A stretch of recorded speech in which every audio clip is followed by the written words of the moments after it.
ऐसा क्या प्रधानमंत्री हो गया कि जो बूझे ही ना अपने वजह में फिर रहा बात बना था। आखिरी दम तक हम उनके साथ हैं, आखिरी दम तक किसान भाइयों के साथ हैं। तो यहाँ आके हमें बताओ, वो अपनी बात पे अड़े हुए हैं। और क्या कतरिया, ऐसा क्या मतलब अड़ना। जी मोदी बनाया जनता ने, मोदी ने जनता नहीं बनाई। और आज उसी किसान की बात तक नहीं सुनी जाए। बोल रही पब्लिक ही वापिस ले लगी। ये जीत जाए तो कांवर ले आवेंगे। इसे भगवान माना है, यू भगवान आया है, हमें पता थोड़ा ही है यू भगवान है। यू भेड़िया की खाल ओढ़ के वो तुमने ये पूछी है अभी अभी कि जमीन तुमसे नहीं छिनेगी, जमीन जो है वो तुम्हारी तुम पे ही रहेगी। अकल से वो ये पहचाना है कि अगर कानून बिल्कुल ठीक है और हम कह रहे हैं गलत है। 20 जगह खेत हैं, एक तो किसान की राड़ बंद होगी और वहीं पानी करेगा और वहीं रहेगा और वहीं रखावेगा। एक जगह खेत करो, चकबंदी ले आई वो।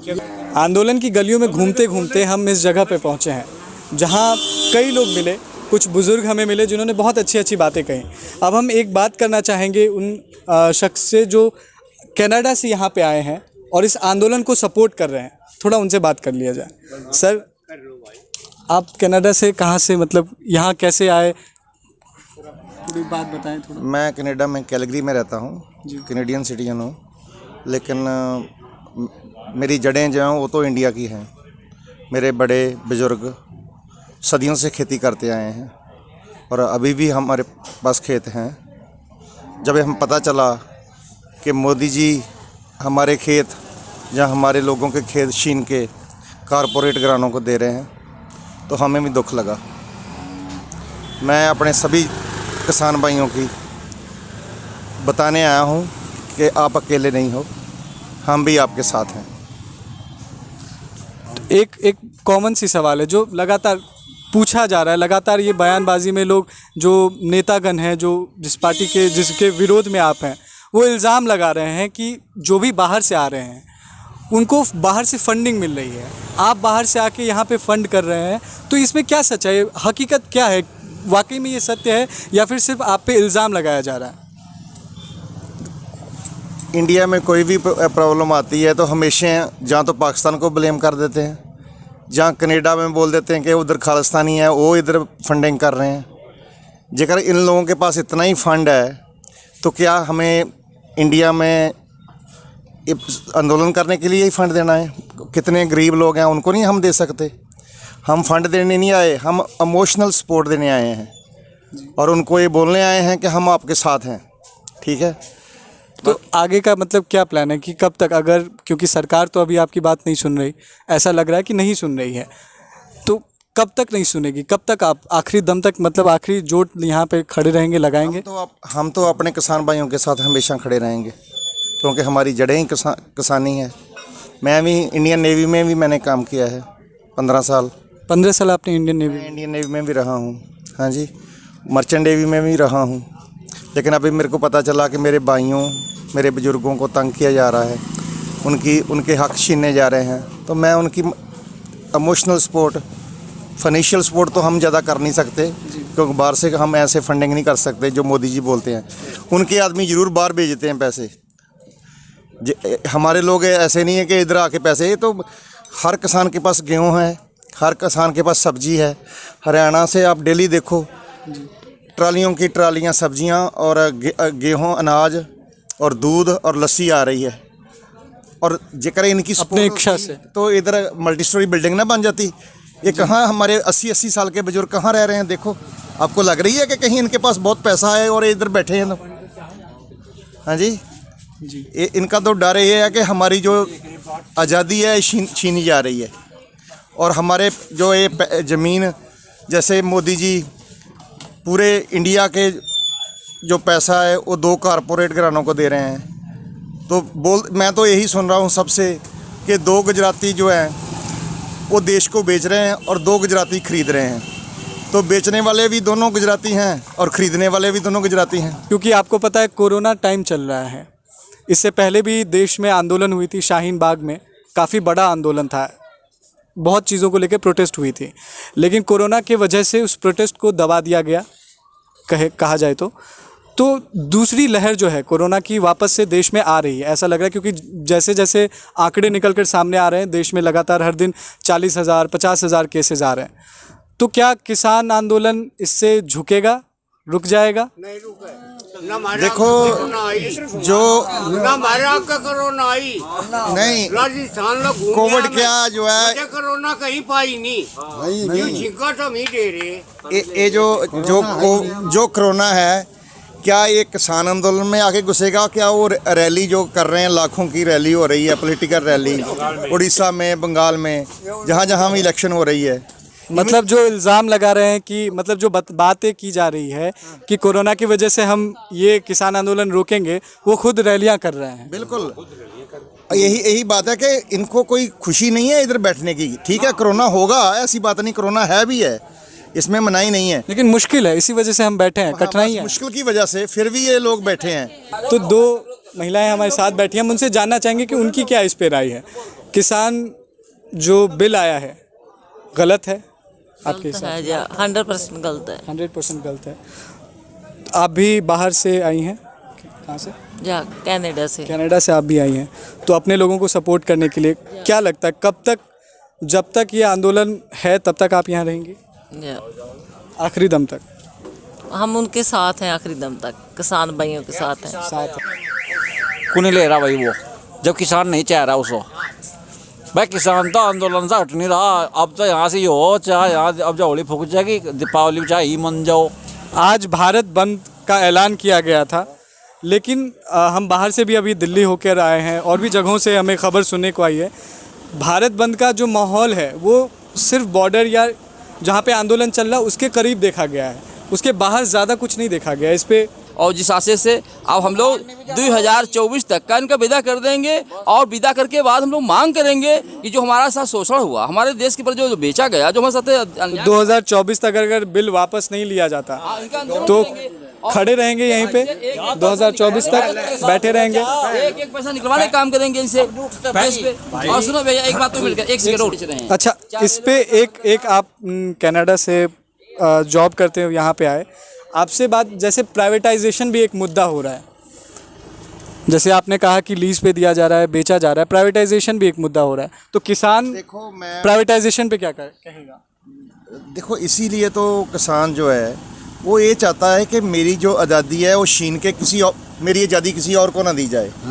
उसके पास 2 एकड़ हैं, 10 एकड़ हैं, 20 एकड़ हैं, वो अपना उसमें राजा। तो सरकार तो कह रही है, कई सारे इंटरव्यूज़ में ऐसा सुनने को आया है, मोदी के जी के बातों से सुनने में आया है कि उन्होंने कहा है कि जो ज़मीन है वो ज़मीन किसानों की ही रहेगी, हम उनसे छीनेंगे नहीं। हालांकि वो इसे एक फ़ायदा बता रहे हैं, जबकि ये ज़मीन उन्हीं की है, कोई फ़ायदा नहीं है। मोदी जी ने तो पहले ये भी बोला था कि 15 लाख अकाउंट में आएगा, क्या आया था? जो कि जुमला साबित रहा। हाँ, तो मोदी जी तो आज तक जुमले ही दिखाते रहे हैं, बोल रहे हैं कि किसानों की जो है आमदन दुगनी हो जाएगी। क्या हुई अभी तक? 6 साल हो गए हैं, एक पैसा भी। और लाखों किसान जो हैं वो मीन्स जहर खा के मर गए हैं, सुइसाइड करके मर गए हैं। क्यों मर गए हैं? क्योंकि डे बाय डे उनकी जो है इनकम कम होती जा रही है, कर्ज बढ़ता जा रहा है। यहाँ पे भी कई किसानों को चोट लगी होंगी, जख्मी हुए होंगे। नहीं मेरे लिए 250 ऑलमोस्ट 300 के करीब किसान जो है ऑलरेडी शहीदी पा गए हैं। हाँ जी। तुमने ये पूछी है अभी अभी कि ज़मीन तुमसे नहीं छिनेगी, ज़मीन जो है वो तुम्हारी तुम पे ही रहेगी। कानून बदले हैं हमारे सामने 5 पहले जो हाँ जमींदार है और वो लगान ले है, वो लगान नहीं पटे है, ज़मीन कमे नहीं ही, कपड़ा तन पे नहीं है, जूती सर पे नहीं ही, वो ज़माना इतना नाजुक था। फिर उसके बाद हीनात आया, सिकमी आई, पट्टा आया, चौधरी साहब ने उन सब से पीछा कटवाया, चौधरी चरण सिंह ने उन सब से पीछा कटवाया। जवाहरलाल ने कही कि सहकारी होनी चाहिए, उन्होंने की सहकारी नहीं। 20 जगह खेत हैं, एक तो किसान की राड़ बंद होगी और वहीं पानी करेगा और वहीं रहेगा और वहीं रखावेगा। एक जगह खेत करो, चकबंदी ले आए, वो चकबंदी ले आए और किसान को सहूलियत मिली। ये जो कानून है मोदी बनाया है जनता ने, मोदी बनाया जनता ने, मोदी ने जनता नहीं बनाई। अकल से वो ये पहचाना है कि ये अगर कानून बिल्कुल ठीक है और हम कह रहे हैं गलत है, तो यहाँ आके हमें बताओ। वो अपनी बात पे अड़े हुए हैं। अड़ के चलिए, ऐसा क्या मतलब अड़ना?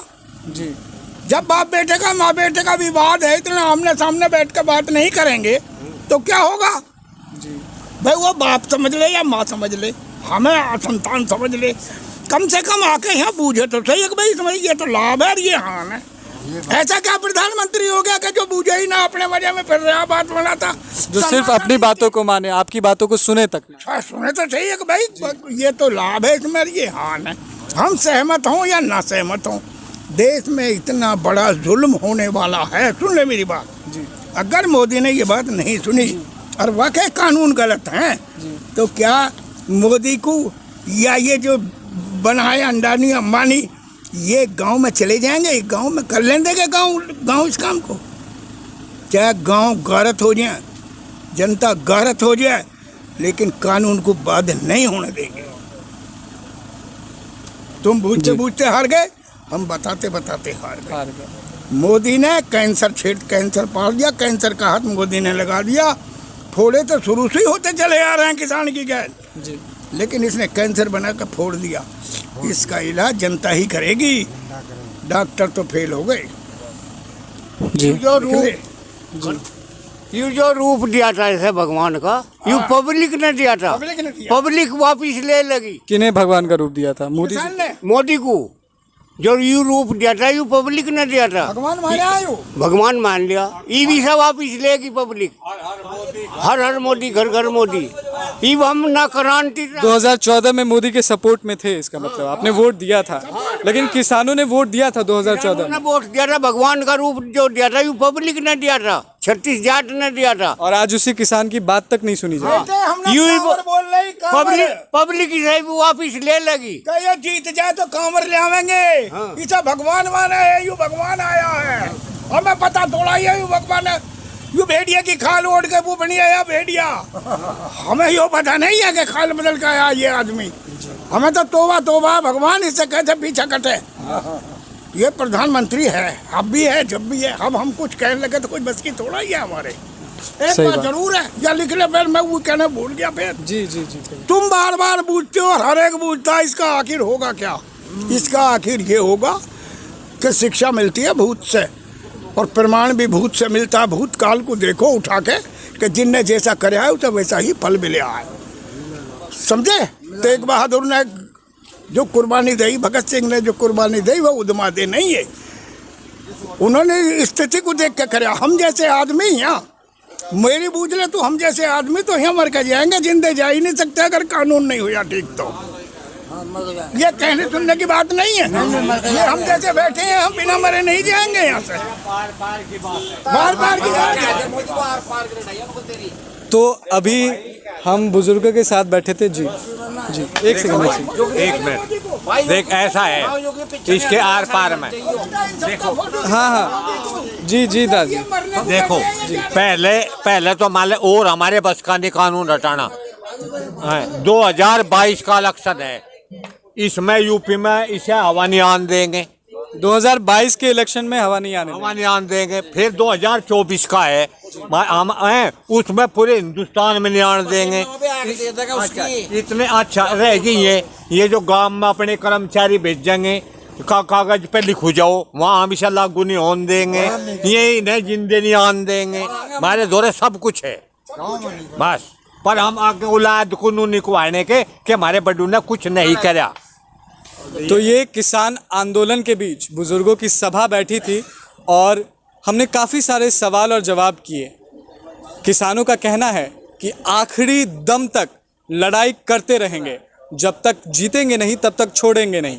2022 का इलेक्शन आने वाला है यूपी में, अगर सरकार हमारी बात नहीं मानती तो हम वहाँ हवा तक नहीं आने देंगे और फिर आगे रुख करेंगे 2024 की। हम लगातार इसी खबर पे बने हुए हैं। ये खबर थी, आप देख रहे थे समाचार नगरी पर।